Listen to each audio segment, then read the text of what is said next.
പ്രിയ ദൈവത്തിന്റെ അതിപരിശുദ്ധ നാമം വാഴ്ത്തപ്പെടുമാറാകട്ടെ. കർത്താവിൽ പ്രിയ വിശ്വാസികൾ സമൂഹമേ, നിങ്ങളേവരെയും വളരെ വിനയത്തോടെ സ്നേഹത്തോടെ പ്രഭാത ദിനത്തിലേക്ക് സ്വാഗതം ചെയ്യുന്നു. ഇന്നത്തെ ദിവസം 11 മാർച്ച് 2026, ഈ വർഷത്തെ 70-ാം ദിവസം, പാതിനോമ്പിന്റെ ബുധനാഴ്ച. ഇന്നത്തെ ചിന്താവിഷയം പാതിനോമ്പ്. ഇന്ന് എല്ലാ വിശുദ്ധ ദേവാലയങ്ങളിലും വിശുദ്ധ കുർബാന ഉണ്ടായിരിക്കും. അതിൽ എവൻഗലിയോൻ മേശയിൽ വായിക്കുവാൻ പോകുന്നതായ വേദഭാഗം എന്ന് പറയുന്നത് വിശുദ്ധ യോഹന്നാൻ ശ്ലീഹായുടെ സുവിശേഷം 3-ാം അധ്യായം 13 മുതൽ 21 വരെയുള്ള വേദഭാഗങ്ങൾ ആണ്. 50 നോമ്പിന്റെ 25 ദിനങ്ങൾ പൂർത്തിയാകുമ്പോൾ പാതിനോമ്പ് ആചരിക്കുന്നു. മോശ താമ്രം കൊണ്ട് ഒരു സർപ്പത്തെ ഉണ്ടാക്കി കൊടിമരത്തിന്മേൽ തൂക്കി. പിന്നെ സർപ്പം ആരെയെങ്കിലും കടിച്ചാൽ അവൻ താമ്രസർപ്പത്തെ നോക്കിയാൽ ജീവിക്കും. സംഖ്യാപുസ്തകം 21-ന്റെ 4 മുതൽ 9 വരെയുള്ള വേദഭാഗത്ത് ഇത് പറയുന്നുണ്ട്.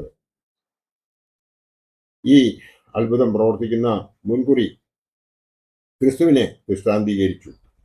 ക്രിസ്തുവിൽ വിശ്വസിക്കുന്നവരിൽ നിന്ന് സാത്താന്റെയും മരണത്തിന്റെയും അധികാരം നീക്കപ്പെട്ടു. മോശ മരുഭൂമിയിൽ സർപ്പത്തെ ഉയർത്തുന്നത് പോലെ മനുഷ്യപുത്രനെയും ഉയർത്തേണ്ടതാകുന്നു. അവനിൽ വിശ്വസിക്കുന്ന ഏവനും നിത്യജീവൻ പ്രാപിക്കേണ്ടതിന് തന്നെ എന്ന് യോഹന്നാൻ ശ്ലീഹായുടെ സുവിശേഷം 13-ാം അധ്യായം 14-ഉം 15-ഉം വാക്യത്തിൽ പറയുന്നു. ദൈവം തന്റെ പുത്രനെ ലോകത്തിലേക്ക് അയച്ചത് ലോകത്തെ വിധിപ്പാനല്ല, ലോകം അവനാൽ രക്ഷിക്കപ്പെടുവാൻ അത്രേ എന്ന് പിന്നീട് ഉള്ള ഭാഗം വായിക്കുമ്പോൾ നമുക്ക് മനസ്സിലാവും. എന്നാൽ മനുഷ്യന്റെ സ്വാതന്ത്ര്യ ബുദ്ധിയിൽ ഈ രക്ഷയുടെ ദാനത്തെ നിരസിക്കുന്നതിന് സ്വാതന്ത്ര്യമുണ്ട്. അതിനാൽ അവന്റെ ശിക്ഷ അവൻ ദൈവത്തിന്റെ രക്ഷാദാനത്തെ നിരസിക്കുന്നതിനാൽ സംഭവിക്കുന്നുവെന്ന് നമുക്ക് ഏവർക്കും അറിയാം. ഏതൊരു പ്രവർത്തനത്തിന്റെയും വിജയമെന്ന് പറയുന്നത് നിരന്തരമായ വിലയിരുത്തലുകളും അതിന്റെ അടിസ്ഥാനത്തിലുള്ള തുടർ പ്രവർത്തനങ്ങളുമാണ്. ആത്മീയ ജീവിതത്തിലെ വിലയിരുത്തലുകളാണ് വിശുദ്ധ കുമ്പസാരം എന്ന് പറയുന്നത്. കഴിഞ്ഞ കാലത്തെ ജീവിതത്തെ മോശയുടെ 10 ന്യായപ്രമാണത്തിന്റെയും സഭയുടെ 7 കൽപ്പനയുടെയും 14 ജീവകാരുണ്യ പ്രവൃത്തികളുടെയും പശ്ചാത്തലത്തിൽ പരിശോധിക്കേണ്ടതാണ്. ആധുനിക കാലഘട്ടത്തിൽ ദൃശ്യശ്രാവ്യ മാധ്യമങ്ങൾ, സാമൂഹ്യ മാധ്യമങ്ങൾ ഇവ ജീവിതത്തിൽ ചെലുത്തുന്ന സ്വാധീനം, അതുമൂലമുള്ള ജഡീക ചിന്തകൾ എന്നിവ വിശകലനം ചെയ്യേണ്ടതാണ്. കടന്നുപോയ 25 ദിനങ്ങളെ വിലയിരുത്തി പാതിനോമ്പിന് ശേഷമുള്ള 25 ദിനങ്ങൾ വീഴ്ചകൂടാതെ നോമ്പാചരിക്കുന്നതിന് ശ്രദ്ധിക്കേണ്ടതാണ്. സത്യം പറയുന്നവനോ തന്റെ പ്രവൃത്തി ദൈവത്തിൽ ചെയ്യാതിരിക്കാൻ അത് വെളിപ്പെടേണ്ടതിന് വെളിച്ചത്തിലേക്ക് വരുന്നു. യോഹന്നാൻ 3:21. സത്യം പ്രവർത്തിക്കുന്നവൻ എന്നത് നീതിമാനെ പരാമർശിക്കുന്ന പദപ്രയോഗമാണ്. സത്യത്തോടുള്ള പ്രതികരണം നീതിമാനായവന്റെ ദൗത്യമാണ്. പാതിനോമ്പിന്റെ ദിവസം പഴയ നിയമത്തിലെ നിഴലായ മോശ ഉയർത്തിയ പിച്ചള സർപ്പത്തിന് പകരം പുതിയ നിയമ പെരുന്നാളായ സ്ലീബായെ പള്ളിയിൽ സ്ഥാപിക്കുന്നു. പിച്ചള സർപ്പം കർത്താവിന്റെ ദൃഷ്ടാന്തമായതിനാൽ ക്രിസ്തുവിലൂടെയുള്ള രക്ഷയെ പ്രാപിക്കുന്നു. പാതിനോമ്പിന്റെ ദിവസം അബ്ഗാർ 5-ാമൻ രാജാവിന്റെ ഓർമ്മയും സഭ ആചരിക്കുന്നുവെന്ന് നാം അറിഞ്ഞിരിക്കേണ്ടതുണ്ട്. ഉറഹായിലെ രാജാവായ അബ്ഗാർ 5-ാമൻ യേശുവിന് ഒരു കത്ത് കൊടുത്തയച്ചു എന്നത് ക്രൈസ്തവ ലോകത്ത് ഏറെ പ്രചാരമുള്ള ഒരു വസ്തുതയാണ്. ഈ കത്ത് നിരവധി ഭാഷകളിലേക്ക് വിവർത്തനം ചെയ്യപ്പെട്ടിട്ടുണ്ട്. അബ്ഗാർ രാജാവ് യേശുവിന് ഹനാനിയ വശം യെരൂശലേമിലേക്ക് കൊടുത്തയച്ച കത്തും യേശുവിന്റെ മറുപടി കത്തും സഭാചരിത്രകാരനായ യൂസേബിയോസും ആദായിയുടെ പഠിപ്പിക്കലുകൾ എന്ന സുറിയാനി രേഖയിലും വിവരിച്ചിട്ടുണ്ട്. അബ്ഗാർ രാജാവിന്റെ കത്തിന്റെ പരിഭാഷ: നല്ല രക്ഷകനായ യേശുവിന് ഞാൻ അങ്ങയെക്കുറിച്ച് അങ്ങ് മരുന്നുകൾ കൂടാതെ കുരുടന് കാഴ്ച കൊടുക്കുകയും മുടന്തിനെ നടത്തുമാറാക്കുകയും കുഷ്ഠരോഗികളെ ശുദ്ധമാക്കുകയും അശുദ്ധാത്മാക്കളെ ബഹിഷ്കരിക്കുകയും ദീർഘനാളായി രോഗത്തിൽ കഷ്ടപ്പെടുന്നവരെ സുഖപ്പെടുത്തുകയും മരിച്ചവരെ ഉയർപ്പിക്കുകയും ചെയ്യുന്നതായി കേട്ടിരിക്കുന്നു. ഈ കാര്യങ്ങൾ ചെയ്യുന്നതിനാൽ ഒന്നുകിൽ അങ്ങ് സ്വർഗത്തിൽ നിന്ന് ഇറങ്ങി വന്ന ദൈവമാണ്, അല്ലെങ്കിൽ ദൈവപുത്രനാണ്. ആയതിനാൽ എന്റെ രോഗത്തിൽ നിന്ന് എന്നെ സൗഖ്യപ്പെടുത്തുവാൻ അങ്ങ് എത്രയും വേഗം എന്റെ അടുക്കൽ വരണമെന്ന് അപേക്ഷിക്കുന്നു. മാത്രമല്ല, യഹൂദന്മാർ നിനക്കെതിരെ പിറുപിറുക്കുന്നതായും നിനക്ക് ഹീനമായി പെരുമാറുന്നതായും നിന്നെ ക്രൂശിക്കുന്നതിന് ആഗ്രഹിക്കുന്നതായും ഞാൻ കേട്ടിരിക്കുന്നു. എനിക്ക് പവിത്രമായ ഒരു ചെറിയ പട്ടണമുണ്ട്, അത് നമുക്ക് രണ്ടുപേർക്കും ശാന്തമായി ജീവിക്കുന്നതിന് മതിയാവുന്നതാണ് എന്നാണ് ആ കത്തിൽ ഉണ്ടായിരുന്ന സാരം. യേശു അബ്കാർ രാജാവിന് എഴുതിയ മറുപടിയുടെ പരിഭാഷ: എന്നെ കാണാതെ തന്നെ എന്നിൽ വിശ്വസിച്ച താങ്കൾ അനുഗ്രഹീതനാണ്. എന്നെ കാണുന്നവർ എന്നിൽ വിശ്വസിക്കുകയില്ലെന്നും എന്നെ കാണാത്തവർ എന്നിൽ വിശ്വസിക്കുകയും ജീവിക്കുകയും ചെയ്യുമെന്നും എഴുതിയിട്ടുണ്ടല്ലോ. താങ്കൾ എന്നോട് അങ്ങോട്ട് വരുന്നതിനെ കുറിച്ച് എഴുതിയതിനെ പരാമർശിച്ച് എനിക്ക് അറിയിക്കുവാനുള്ളത് ഞാൻ എന്തിനു വേണ്ടിയാണോ അയക്കപ്പെട്ടിരിക്കുന്നത് ആയത് ഞാൻ പൂർത്തിയാക്കണം. അതിനുശേഷം ഞാൻ എന്നെ അയച്ച പിതാവിന്റെ അടുക്കിലേക്ക് കരയേറും. ഞാൻ കരേറിക്കഴിയുമ്പോൾ എൻ്റെ ശിഷ്യന്മാരിൽ ഒരാൾ നിന്നെ സുഖപ്പെടുത്തുന്നതിനും നിനക്കും നിന്നോടുകൂടെയുള്ളവർക്കും ജീവൻ നൽകുന്നതിനുമായിട്ട് അയക്കും.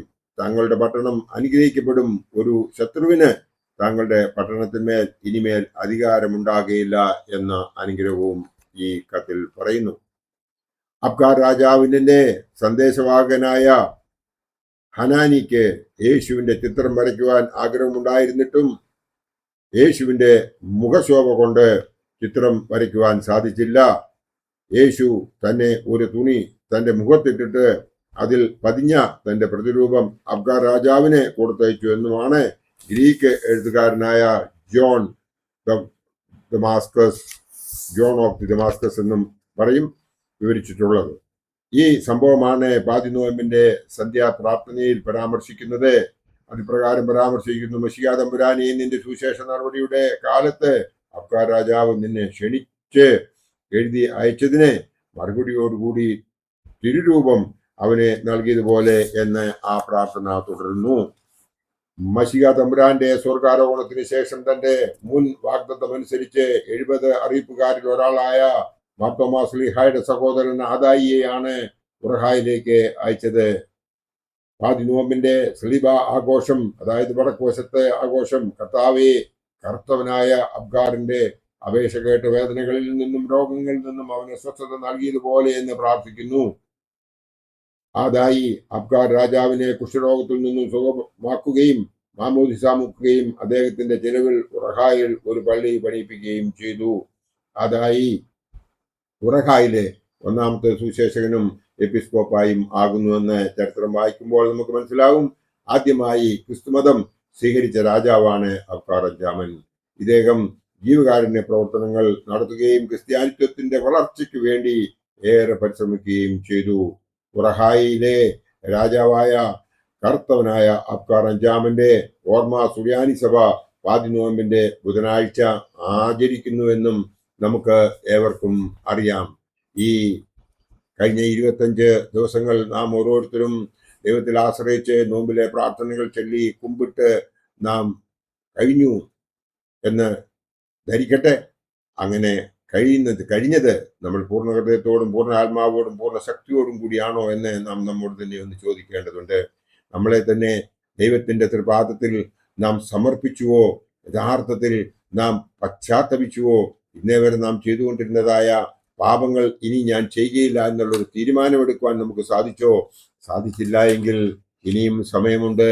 നമ്മുടെ കർത്താവായ യേശു ക്രിസ്തു നമുക്ക് വേണ്ടി, പാപം ചെയ്യാത്തവൻ പാപികൾക്ക് വേണ്ടി ഈ ലോകത്തിൽ ക്രൂശ് മരണം സ്വീകരിച്ചത് മനസ്സിലാക്കി ആ ക്രൂശിന്റെ പാദത്തിൽ നാം ഓരോരുത്തരും നമ്മെ തന്നെ സമർപ്പിച്ചുകൊണ്ട് ഇനിയുള്ള ബാക്കിയുള്ള 25 ദിവസങ്ങൾ കൊണ്ട് കർത്താവേ, ഇന്നുവരെ ഞാൻ ചെയ്തിട്ടുള്ളതായ പാപങ്ങളെ ഇനി ഞാൻ ആവർത്തിക്കുകയില്ല എന്നുള്ളൊരു തീരുമാനമെടുത്തുകൊണ്ട് ഞാൻ മറ്റുള്ളവർക്ക് ആർക്കും വേണ്ടി ഒരു തെറ്റായ കാര്യം ചെയ്യുകയില്ല, ഞാൻ ആരെക്കുറിച്ചും ദുശ്ചിന്ത എൻ്റെ മനസ്സിൽ ഉണ്ടാക്കുകയില്ല, ഞാൻ ആർക്കും എതിരായി പ്രവർത്തിക്കുകയില്ല എന്നൊരു തീരുമാനമെടുത്തുകൊണ്ട് നാം നമ്മെ തന്നെ ശുദ്ധീകരിക്കുന്നുവെങ്കിൽ, ദൈവത്തിന്റെ മുമ്പിൽ നമ്മെ സമർപ്പിക്കുന്നുവെങ്കിൽ, ദൈവം നമ്മളുടെ ഇന്നേവരെ ചെയ്തു പോയിട്ടുള്ളതായ എല്ലാ പാപങ്ങളെയും മറന്ന് ആ പാപിനിയായ സ്ത്രീയെ അനുഗ്രഹിച്ചതുപോലെ ആ പാപിയായ തന്നോടൊപ്പം ക്രൂശിൽ തൂക്കപ്പെട്ട ആ കള്ളന്റെ എല്ലാ പാപങ്ങളും മോചിച്ചു കൊടുത്തവനെ, നീ ഇന്നു മുതൽ